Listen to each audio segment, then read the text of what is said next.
Welcome to lecture of programming fundamentals.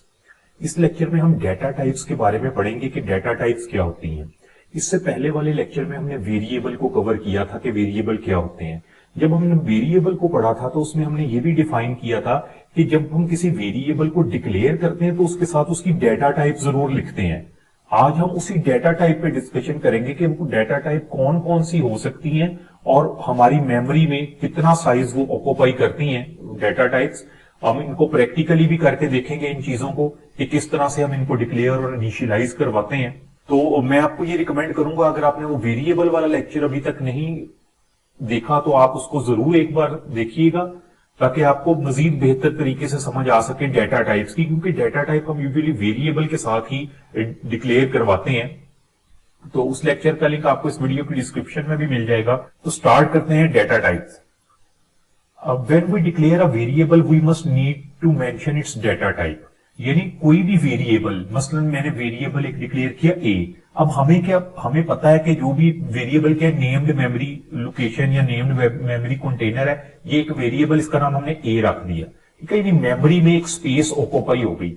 अब ये जो वेरिएबल रख दिया इसके अंदर कुछ डेटा भी तो होगा। वो डेटा किस टाइप का होगा उसको हम बेसिकली डेटा टाइप बोलते हैं। इसीलिए यहां पे लिखा गया है कि जब भी हम किसी वेरिएबल को डिक्लेयर करते हैं तो उसकी डेटा टाइप लाजमी बताते हैं। डेटा टाइप से मुराद कि वो जो वेरिएबल है उसके अंदर वैल्यू जो होगी वो कौन सी वैल्यू पड़ी होगी, किस तरह की वो वैल्यू होगी, वो डेटा टाइप कहलाती है। Data types are used to tell the variable the type of data it can store. यानी डेटा टाइप से ये पता लगेगा वेरिएबल में कि कौन सी किस्म का डेटा हम स्टोर करवाना चाह रहे हैं।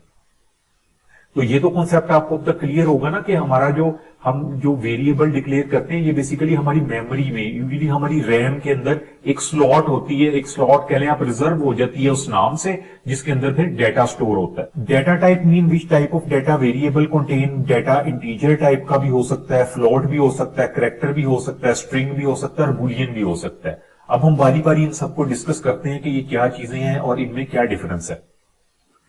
तो जो सबसे ज्यादा यूज होने वाला डेटा टाइप है वो इंटीजर यूज होता है, और keyword use for integer data type is int, INT। हम INT लिखते हैं, इसके साथ जो भी हमने वेरिएबल डिक्लेयर करना होता है उसका हम नेम लिख देते हैं। Integers typically require a 4 byte of memory space. इसको मेमोरी की 4 बाइट्स चाहिए होती है। 4 बाइट का मतलब 32 बिट्स ऑफ मेमोरी ऑक्यूपाई करता है हमारा इंटीजर। अब इंटीजर की भी कुछ टाइप्स हैं, जिस तरह शॉर्ट और लॉन्ग। मैंने आपको बताया हम ज्यादातर INT सिंपल ये जो इंटीजर है इसी को यूज करते हैं, तो शॉर्ट और लॉन्ग भी इसकी टाइप है, इनको भी हम यूज कर सकते हैं। तो जो शॉर्ट इंटीजर है उसको हम किस तरह से सिंटैक्स में लिखते हैं, शॉर्ट उसके साथ इंट, और शॉर्ट इंटीजर हमारी मेमोरी में 2 बाइट स्पेस ऑक्यूपाई करता है। और जो लॉन्ग इंटीजर है वो उसको हम लिखते हैं लॉन्ग उसके साथ इंट। लॉन्ग इंटीजर 4 बाइट्स जो स्पेस है वो हमारी मेमोरी में ऑक्यूपाई करता है। नेक्स्ट आ जाता है फ्लोट। फ्लोट क्या चीज है?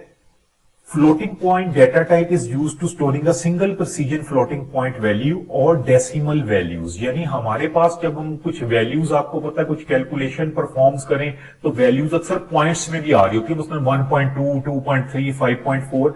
तो ये पॉइंट्स वाली वैल्यू अगर हमने जो स्टोर करवानी है तो उसके लिए हम फ्लोट डेटा टाइप को यूज करते हैं। जो कीवर्ड इसके लिए यूज होता है उसका नाम फ्लोट है, FLOAT। हम ये लिखते हैं, फिर स्पेस देके हम वेरिएबल का नेम लिखते हैं और फिर आगे वैल्यू उसको इनिशियलाइज करवा सकते हैं या डिक्लेयर करना है, उसको अलहदा से वैल्यू असाइन करनी है, तो जिस तरह भी है हम उसको कर सकते हैं। जो मैंने आपको वेरिएबल्स के अंदर बताया था कि उनको किस तरह से इनिशियलाइज और डिक्लेयर करते हैं। Float variable typically require 4 byte of memory space. इसको भी 4 बाइट मेमोरी चाहिए होती है। 4 बाइट मीन 32 बिट्स। ये एग्जांपल के किस तरह से इसको डिक्लेयर करते हैं, एक तो वे ये आप लिखते हैं फ्लोट। मैंने ये a जो है ना, ये मेरे वेरिएबल का नाम है और उसकी टाइप क्या फ्लोट। फिर मैंने ये a की वैल्यू मेंशन कर दी, a इक्वल टू 5.3। और इसी तरह से यहां पे आप इसे सेमी कॉलन में लगा ले। और इसी तरह से हम अगर उसको एक ही लाइन में डिक्लेयर प्लस इनिशियलाइजेशन करना चाह रहे हो तो हम क्या करते हैं, फ्लोट a इक्वल टू 5.3 मैंने लिख दिया। तो ये बेसिकली इसका सिंटैक्स है कि इस तरह से हम इसको प्रोग्राम में लिखते हैं। उसके बाद आ जाता है कैरेक्टर, CHAR। इसका जो एब्रीविएशन या इसकी शॉर्ट फॉर्म है जो हम अपने प्रोग्राम में यूज करते हैं, CHAR। इसको चार भी बोला जाता है। Character data type is use for storing of characters, यानी सिंपल करेक्टर मसलन ए बी सी डी, इस तरह का एक करेक्टर स्टोर करने के ये काम आती है करेक्टर डेटा टाइप जो है। और आपको पता है कि हमारा कंप्यूटर तो उसको मशीन लैंग्वेज यानी 1-0 की फॉर्म में समझता है। तो वो होता क्या है, मसलन मैं करेक्टर ए उसमें जो डिक्लेयर करवाता हूं, अब ए का क्या है, उसमें देखना आस्की कोड क्या है, मतलब ए का आस्की कोड हमारे पास 65 है। तो अब वो क्या करेगा, 65 को उसके बाद बाइनरी के अंदर कन्वर्ट कर दिया जाएगा। तो इस तरह से फिर हमारा जो है मशीन उसको समझती है। Keyword use for character data type is CHAR, char. Practically typically require 1 byte of memory space, यानी करेक्टर हमारी मेमोरी में 1 बाइट मेमोरी स्पेस लेता है। 1 बाइट का मतलब 8 बिट्स मेमोरी ऑक्यूपाई करता है। इसको अब डिक्लेयर कैसे करवाया जाता है, देखिए हमने इसका शॉर्ट लिख दिया CHAR AB। यहां पे AB क्या चीज है, AB हमारा वेरिएबल है। अब AB में हमने कोई करेक्टर रखना है, तो यहां पे मैंने लिखा है AB इक्वल टू K। एक चीज लाजमी याद रखनी है, हम इनको इस मार्क्स में जो कोटेशन मार्क्स या जो हमारे पास कह लें सिंगल कॉमास जो होते हैं, हम इसके अंदर हमेशा करेक्टर को लिखते हैं। अगर हम इसमें नहीं लिखेंगे तो हमारे पास ड्यूरिंग द कंपाइलेशन एरर आएगा, क्योंकि हमारा कंपाइलर जब हमने इसको विदाउट ये कॉमास इसको हम लिखते हैं तो कंपाइलर समझते हैं शायद ये कोई रिजर्व वर्ड है या इसका कोई और मीनिंग है, तो वो उसको कंपाइल नहीं करता है, वहां पे वो हमें एरर दे देता है। तो इसलिए हम इसको ये सिंगल कोटेशन मार्क के अंदर लिखेंगे जब भी कोई करेक्टर होगा हमारे पास। नेक्स्ट डेटा टाइप है Boolean. Boolean data type use for storing a Boolean और लॉजिकल वैल्यूज। लॉजिकल वैल्यूज का मतलब क्या है कि सिर्फ 1 और 0 को स्टोर कराने के काम आता है। मसलन हम ट्रू और फॉल्स में किसी चीज को आंसर करना चाह रहे हैं, तो ट्रू के लिए 1 यूज हो रहा होता है और फॉल्स के लिए 0 यूज हो रहा होता है। तो ये सिर्फ इसीलिए यूज होता है boolean. Keyword use for boolean data type is bool. BOOL लिखते हैं और इसको किस तरह से डिक्लेयर किया जाता है, जिस तरह के बूल H इक्वल टू 1। H यहां पे क्या है, H हमने एक वेरिएबल का नाम रखा, उसकी टाइप बूल। अब इसमें हम सिर्फ 1 और 0 ही जो है वो डिक्लेयर करवा सकते हैं, या 1 और 0 के साथ इनिशियलाइज करवा सकते हैं। हम कोई और चीज लिखेंगे तो वो इसमें नहीं हमारे पास आउटपुट में शो होगी। हाँ, नेक्स्ट हमारे पास है स्ट्रिंग। अब देखें हमने जब पढ़ा था ना करेक्टर में हमने कहा था हम सिर्फ एक अल्फाबेट को या एक करेक्टर को ही स्टोर करवा सकते हैं अपनी मेमोरी में। तो बाजुकात हमें कॉम्बिनेशन ऑफ करेक्टर की जरूरत पड़ती है। तो जो कॉम्बिनेशन ऑफ करेक्टर होते हैं ना, यानी एक से ज्यादा करेक्टर्स या एक से ज्यादा अल्फाबेट्स आप कह लें, इसको हम बोलते हैं स्ट्रिंग। तो स्ट्रिंग एक रिजर्व वर्ड है। Character can store only 1 character या alphabet, while string can store combination of alphabets. जो बात मैंने आपको भी बताई कि हमें एक से ज्यादा भी तो अल्फाबेट्स चाहिए हो सकते हैं। जिस तरह देखें यहां पे लिखा स्ट्रिंग ABC। ये ABC क्या है, एक डेटा टाइप, सॉरी ABC हमारे पास क्या है, एक वेरिएबल नेम है। हमने इसमें क्या, यानी ये मेमोरी में इस तरह से एक लोकेशन बन गई ABC नेम की। हमने इसमें क्या स्टोर करवाना है, ये हेलो वर्ड, ये पूरा जो हेलो वर्ड है इसमें हमने स्टोर करवाना है। तो इसके लिए जब हमें कॉम्बिनेशन ऑफ हमें ये करवाने पड़ते हैं, करेक्टर को स्टोर करवाना पड़ता है या अल्फाबेट्स को, तो उसके लिए हम स्ट्रिंग डेटा टाइप यूज करते हैं। और ये मेमोरी में 24 बाइट्स जो है ऑक्यूपाई करती है स्पेस। साइज ऑफ, ये जो फंक्शन है, इस फंक्शन को भी हम जब प्रैक्टिकल इन चीजों को देखेंगे, मैं आपको रन करके दिखाऊंगा कि किस तरह से हमें बताता है कि जो भी हम कोई आप कह लें कि डिक्लेयर करते हैं डेटा टाइप जो भी हमारी होती है, वो डेटा टाइप मेमोरी में कितनी स्टोरेज लेगी ये वो बताता है। और कुछ जगहों पे ऐसे भी है कि डेटा टाइप लाजमी नहीं, अगर हम कह रहे हैं 4 बाइट है वो 4 ही हो, डिपेंड करता है हमारे सिस्टम पे, हम कौन सा कंपाइलर कौन सा आईडी यूज कर रहे हैं, कितने बिट की हमारा जो सिस्टम है उसको यूज कर रहे हैं। ये साइज बाजुकात उस पर भी डिपेंड करता है। तो इसी तरह यहाँ पे साइज ऑफ में लिखा हुआ है, size of function in C++, एक बिल्ट इन फंक्शन है use to calculate the size. जो हमें साइज बताता है वो बाइट्स के अंदर बताता है। डेटा टाइप ऑक्यूपाई इन कंप्यूटर मेमोरी। डेटा टाइप यही कि करेक्टर हो गया, फ्लोट हो गया, बूल हो गया, इंटीजर हो गया, शॉर्ट लॉन्ग इंटीजर हो गया, स्ट्रिंग हो गया। तो इन सब का साइज ये हमें बता देगा कि कितना मेमोरी में ये साइज ले रहे हैं हमारी मेमोरी में, और ये सिस्टम टू सिस्टम वेरी करेगा साइज। तो ये चलते हैं अब हम अपने आईडी पे, वहां पे इनको प्रैक्टिकली एक दफा करके देखते हैं कि किस तरह से इनिशियलाइज करवाते हैं और कैसे हमारे पास आउटपुट कर दी है। क्यों ऐड करते हैं, जब हमने बेसिक प्रोग्रामिंग स्टार्ट की थी वहां से प्रोग्राम का स्ट्रक्चर था, उसमें इसकी एक्सप्लेनेशन भी की थी कि हमें इसकी जरूरत क्यों पड़ती है। तो आइए अब चलते हैं, जिस तरह हमने आज डेटा टाइप्स के बारे में अभी पढ़ा है, तो हम देखते हैं कि किस तरह से प्रैक्टिकली हम उन चीजों को, उनको किस तरह से डेटा टाइप को हम एक वेरिएबल के साथ इनिशियलाइज करवाते हैं या डिक्लेयर करवाते हैं। तो देखिए सबसे पहले हम बात कर लेते हैं, जिस तरह इंटीजर की बात की। अब मैंने जब भी इंटीजर डेटा टाइप लेनी है तो मैं क्या करूंगा, INT, इस तरह से INT लिखूंगा, उसके साथ मुझे वेरिएबल का नेम लिखना पड़ेगा। यहां पे मैं वेरिएबल का नेम कुछ भी अपनी आसानी के लिए हम ए रख लेते हैं, ठीक है। अब ए क्या है, हमारा वेरिएबल का नेम है। इसका मतलब है हमारी मेमोरी में, रैम में एक लोकेशन, नेम्ड मेमोरी कंटेनर होता है ना वेरिएबल, एक लोकेशन बन गई ए के नेम से। उसके अंदर जो हम डाटा रखेंगे वो इंटीजर डाटा रखेंगे। हम इसको इसी लाइन में इनिशियलाइज करवा देते हैं। देखिए मैंने ए के साथ इक्वल टू लिखा और मैं यहां पे लिख दिया 10। 10 लिख के मैंने सेमीकोलन लगा लिया। एक तरीका ये भी है, और दूसरा आप कैसे लिख सकते हैं वो भी चले मैं यहां पे लिख देता हूं। मैंने इंट ए को मैंने क्या किया, डिक्लेयर किया। फिर उसके बाद मैंने क्या किया, यहां पे ए इक्वल टू 5। ये क्या है, ये असाइनमेंट मैंने कर दी, यानी ए के अंदर मैंने 5 जो है वो रख दिया, 5 नंबर रख दिया। क्योंकि मेरी डाटा टाइप इंटीजर थी ना, ए लोकेशन पे, उसमें मैंने 5 वैल्यू स्टोर करवा दी। इस तरह से भी हम लिख सकते हैं, दोनों तरीके ठीक है। तो मैं यहां पे इसी तरह से लिख देता हूं ताकि एक सिंपल वे ही रहे। ए इक्वल टू फॉर एग्जाम्पल 10। ये मैंने एक इंटीजर जो है उसके अंदर उसको वैल्यू भी असाइन कर दी, यानी इनिशियलाइज कर दिया। अब अगर मैं सी आउट में जाऊंगा और यहां पे जाके मैं सिंपल ए लिखूंगा और सेमीकोलन, इसका क्या मतलब, मैं कह रहा हूं कि मुझे कंसोल विंडो में ए के अंदर जो वैल्यू पड़ी है वो शो करवा दे मेरा कंपाइलर। तो मैं इसको यहां पे देखें, बिल्ड एंड रन कर, तो मेरे पास 10 लिखा आ गया कि 10 शो हो गया इसके अंदर। इसी तरह अब देखें, अगर मैं यहां पे लिख देता हूं फ्लोट, FLOAT हमने कहा था, मैं यहां पे फ्लोट लिख देता हूं और उसका नाम, वेरिएबल का नाम मैंने ए ही रहने दिया, उसमें 10 वैल्यू है। या फ्लोट में तो हमने कहा था हम पॉइंट वाली वैल्यू लिखते हैं, मैं लिख देता हूं 5.3, ठीक है। और सी आउट ए, अब अगर मैं इसको करूंगा तो आप देखिए मेरे पास ये फ्लोट वैल्यू आ रही 5.3 पूरा शो कर रहा है। अच्छा, अगर फ्लोट में मैं पॉइंट वाली वैल्यू नहीं भी लिखता, मैं खाली 5 लिख देता हूं, फिर क्या होगा, फिर ये मुझे खाली जो 5 है वो रिटर्न कर देगा। लेकिन इंटीजर के केस में अब ऐसा करके देखते हैं क्या होगा। मैंने ये इंटीजर उसको किया, ए एक इंटीजर, ए हमारे पास वेरिएबल है जिसकी डाटा टाइप इंटीजर है, मैं यहां पे लिख देता हूं 5.6। अब देखते हैं क्या हमें ये शो करेगा 5.6 आउटपुट में। तो ये देखें, हमें सिर्फ आउटपुट में वो 5 ही शो कर रहा है, 5.6 नहीं शो कर रहा। तो यहां से एक डिफरेंस आपको पता लगता है कि हमें फ्लोट कब यूज करना है। फ्लोट सिर्फ उसी वक्त हमने यूज करना है जब हमने पॉइंट्स के अंदर रिजल्ट लेने हो या हमारी कुछ कैलकुलेशन ऐसी हो जिसमें हमें पता हो कि ये पॉइंट वाली वैल्यू भी जो है मैटर करेगी हमारी आउटपुट में, वहां पे हमने फ्लोट को जो है वो वैल्यू ले लेनी है। तो अब लाजमी नहीं है कि अगर हमने इंटीजर यूज कर रहे हैं तो हम फ्लोट नहीं यूज कर सकते। देखिए अगर मैं कहता हूं ना इंटीजर 5 है, अब देखिए नीचे में एक और फ्लोट एफ हम यहां पे लिख देते हैं फ्लोट बी, यानी एक मैं वेरिएबल ले लेता हूं बी के नाम से, फ्लोट बी इक्वल टू 2.4। ये मैंने इसकी वैल्यू फ्लोट की रख दी।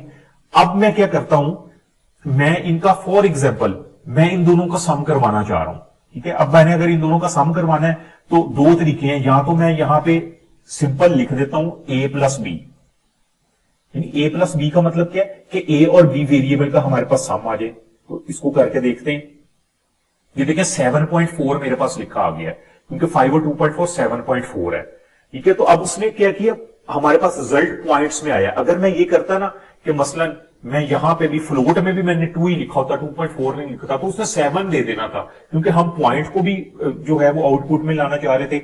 एक तो ये भी होता है, बाजुकात एक और भी वे होता है, मसलन मैं कहता हूं आपको कि ए और बी को वैल्यू साइन की है, इसका रिजल्ट आप किसी और वेरिएबल में रख दें जो भी वैल्यू है, ठीक है। अब वो वेरिएबल क्या होगा, मैं एक सी नाम का वेरिएबल फॉर एग्जाम्पल डिक्लेयर करता हूं, मैं कहता हूं INT सी नाम का एक वेरिएबल है। इस सी के अंदर मैं कहता हूं कि वैल्यू रख दो ए प्लस बी की, कि ए प्लस बी की सी में वैल्यू रख दो। अब देखें मैंने यहां पे इंट किया है कि सी के अंदर जो भी वैल्यू है वो इंटीजर टाइप होगी। आपको पता है ए प्लस बी करें तो रिजल्ट तो आना चाहिए 7.4। अब देखते हैं रिजल्ट आएगा क्या।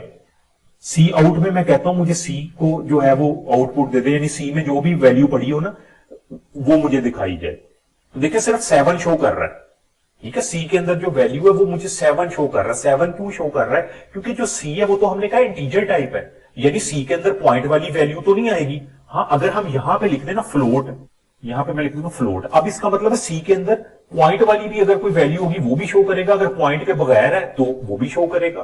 तो यहां पे अब देखते हैं हम, अब देखिए वो 7.4 पूरी वैल्यू शो कर रहा है। तो इस तरह से हम इनको डिक्लेयर कर सकते हैं। और एक और भी चीज, जिस तरह जब हमने वेरिएबल पढ़े थे उस वक्त भी शायद मैंने आपको बताया था, या हो सकता है मैंने ना बता सका उस वक्त, लाजमी नहीं है आप ये इंट ए लिखा है ना, एक आपने वेरिएबल डिक्लेयर किया, आप एक लाइन में 2 या 3 वेरिएबल को भी डिक्लेयर कर सकते हैं, मल्टीपल वेरिएबल्स को भी डिक्लेयर कर सकते हैं। मसलन ए है तो आप इसके साथ कॉमा लगा के कोई और वेरिएबल b इक्वल टू 3, ठीक है। इसी तरह for example e equal to 5, इस तरह से आप मल्टीपल वेरिएबल्स को भी डिक्लेयर कर सकते हैं। तो ये तो हमने देख लिया इंट और फ्लोट का जी। और जो शॉर्ट था हमारे पास, शॉर्ट में भी यही काम होता है, हम short साथ लगा देते हैं, शॉर्ट इंट, लॉन्ग इंट, तो आप कुछ भी लिख सकते हैं। इसके बाद हम करेक्टर की बात कर लेते हैं कि करेक्टर को किस तरह से हम जो है उसमें शो कर रहे होते हैं। मैं यहां पे इधर ही ले लेते हैं। हमने करेक्टर पहले सबसे पहले तो डिक्लेयर करना CHAR, उसके लिए हम यूज करते हैं जो उसका कह लें कि सिंटेक्स है। आगे हम इसका नाम रखेंगे। मैं कहता हूं करेक्टर का नाम फॉर एग्जाम्पल मैंने रख दिया ABC, क्योंकि मैं रख सकता हूं क्योंकि हमने रूल पढ़े थे जो करेक्टर को, यानी हम जो वेरिएबल डिक्लेयर करते हैं उसको डेटा टाइप करेक्टर है, तो वेरिएबल का नाम बेसिकली हम इसको कहेंगे वेरिएबल का नाम है ABC, और इसमें जो डेटा स्टोर होगा वो होगा हमारा करेक्टर। इसके लिए हमने कहा है कि इसी तरह इसको अगर हम इनिशियलाइज करवाएं ABC इक्वल टू, मैं यहां पे B स्टोर करवाना चाह रहा हूं फॉर एग्जाम्पल। अब अगर तो मैं B स्टोर करवाना चाह रहा हूं, यहां पे मैं लिख देता हूं ABC।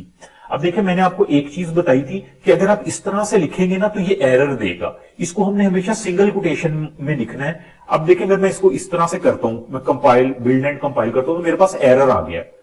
एरर क्यों आ गया? अब कंपाइलर को समझ नहीं आई कि क्या बी हो सकता है कोई कीवर्ड या कोई रिजर्व वर्ड हो, तो हमें इसको सिंगल कोटेशन मार्क्स में, ये देखें इस तरह से हमें इसको डिक्लेयर करवाना पड़ेगा। अब मैं सी आउट देखना चाहूं कि मेरे ABC वेरिएबल में क्या पड़ा है, कौन सी वैल्यू है, तो मैं अब देखें मेरे पास, ये देखें एक मेरे पास एरर आ गया। एरर क्या आया है? यहां पे लिखा हुआ है एरर एक्सपेक्टेड, और अच्छा यहां पे देखें मैंने इसको करवाया इनिशियलाइज और मैंने यहां पे टर्मिनेट नहीं किया। ये मेरे पास एरर था, मैंने इसको टर्मिनेट करवा दिया हमारी स्टेटमेंट को सेमीकोलन के साथ। तो अब देखिए आउटपुट में मेरे पास बी आ गया। तो ये जो बी है इसका मतलब है ये बी आस्की कोड में इसकी जो वैल्यू होगी कन्वर्ट होगा, फिर उसको बाइनरी में कन्वर्ट हो जाएगा। मैं इसके साथ चलेंगे, देखिए मैं इसके साथ ए भी लिखता हूं, क्या ये अब भी शो करवाएगा? अब देखते हैं क्या ये बी ए शो करवाता है। देखिए सिर्फ ए शो करवा रहा है, लास्ट वाला जो है, क्योंकि ये करेक्टर है, इसने सिर्फ एक ही हमारे पास करेक्टर को या एक ही जो हमारे पास हमने अल्फाबेट लिखा उसको ये शो करवाएगा। और दूसरी चीज करेक्टर से मुराद, मैं कई दफा करेक्टर का वर्ड यूज कर रहा हूं, साथ ही अल्फाबेट का वर्ड यूज कर रहा हूं। तो बेसिकली करेक्टर इसलिए कह रहा हूं कि उसके अंदर न्यूमेरिक डिजिट भी हो सकता है कोई, और उसके अंदर आप कह लें कि कोई अल्फाबेट हो सकता है। मसलन अब मैं यहां पे 1 लिख देता हूं, तो अब ये मुझे 1 ऐसे ही शो करवाएगा। लाजमी नहीं सिर्फ अल्फाबेट ही लिखे हो करेक्टर, ये 1 भी तो एक करेक्टर है ना। इस तरह से ये भी, अगर मैं ज्यादा लिख देता हूं 2 3 4 इसके साथ लिख देता हूं, तो ये मुझे सिर्फ 4 लास्ट वाला एक शो करवा देगा, क्योंकि इसमें स्पेस ही ये जो है वो इतनी है कि करेक्टर में सिर्फ हम एक ही करेक्टर करवा सकते हैं स्टोर, और ये 1 बाइट इसका साइज होता है। उसके बाद हमने स्ट्रिंग की बात की थी। अब मैं यहां पे स्ट्रिंग का क्या वे है लिखने का या उसको इनिशियलाइज करवाने का, मैं यहां पे लिखूंगा string स्ट्रिंग। स्ट्रिंग का नाम भी हम ABC ही रहने देते हैं, यानी ABC स्ट्रिंग का नाम तो नहीं, एक स्ट्रिंग एक वेरिएबल है ABC जिसकी डेटा टाइप स्ट्रिंग है। हम इस तरह से कहेंगे वेरिएबल ABC है, उसकी डेटा टाइप स्ट्रिंग है। डेटा टाइप का मतलब क्या, इस ABC वेरिएबल के अंदर जो भी हमारे पास डेटा आएगा वो स्ट्रिंग होगा, यानी combination of alphabet and character होगा। तो उसको हम किस तरह से लिखेंगे, उसको भी हम इसी तरह कोटेशन मार्क्स के अंदर, मसलन मैं यहां लिख देता हूं हेलो हाउ आर यू, ये डबल कोटेशन के अंदर, स्ट्रिंग याद रखिएगा जी, डबल कोटेशन के अंदर हम डिक्लेयर करवाएंगे। ये देखें अब उसको मैं आउटपुट में इसको देखना चाह रहा हूं, तो मेरे पास ये ऊपर लिखा गया हेलो हाउ आर यू। ये होता है जी स्ट्रिंग को हमारे पास डिक्लेयर एंड इनिशियलाइजेशन का भी। इसके बाद बूल भी हमने कहा था, बूलियन यस और नो के लिए यूज होता है, तो हम लिख देते हैं BWL। डेटा टाइप बूल है, हमारा वेरिएबल ABC है। अच्छा ये ABC मैंने वैसे ही शुरू में लिख दिया था, आपने ये नहीं समझना कि ये सिर्फ ABC हो सकता है, आप A रख ले, B रख ले, नेम जो भी रखना चाहें। जब हमने वेरिएबल पढ़ा था मैंने नेमिंग रूल बता दिए थे, उनके मुताबिक आप जो भी नाम रखना चाहें रख सकते हैं। यहाँ पे कोई इतना इशू नहीं है वेरिएबल का, तो यह पहले से ही लिखा है इसलिए मैं उसी के साथ करता जा रहा हूं इसको। मैंने यहाँ पे बूल लिखा। अब हमने कहा है कि यहाँ पे जो वैल्यू है वो या तो 1 हो सकती है या 0 हो सकती है। मैं यहाँ पे 1 लिख देता हूं। अब ये देखिएगा मेरे पास आउटपुट में 1 आ गया जो कि ट्रू को रिप्रेजेंट कर रहा है। मैं 0 लिखूंगा, आउटपुट में 0 आ जाएगा जो कि इसको रिप्रेजेंट करेगा फॉल्स को। अच्छा अगर मैं 1 0 दोनों लिख दूं फिर देखते हैं क्या होता है। मैंने 1 भी लिख दिया 0 भी। अब बूल में तो पता है एक ही वैल्यू होती है, या ट्रू होगी या फॉल्स होगी। मैंने 1 0 दोनों लिख दिया, आप देखते हैं क्या हमारे पास रिजल्ट आता है। सिर्फ 1, यानी उसने पहली वैल्यू को सिर्फ एक्सेप्ट किया है, उसके बाद उसने 0 को नहीं शो किया। अगर इसमें कोई और लिखते हैं, मैं 1 में नहीं लिखता, 0 भी नहीं, मैं फॉर एग्जाम्पल 3 लिख देता हूं, अब देखिएगा क्या होता है। तो उसने मेरे पास 1 को रिटर्न कर रहा है। तो यूजुअली ये हम 1 और 0, ट्रू और फॉल्स के केस के लिए ही यूज करते हैं इसको। ये तो वो थे जो हमने पढ़े थे कि हमारे पास डेटा टाइप कौन सी होती है, कि हम वेरिएबल के साथ डेटा टाइप लिखते हैं।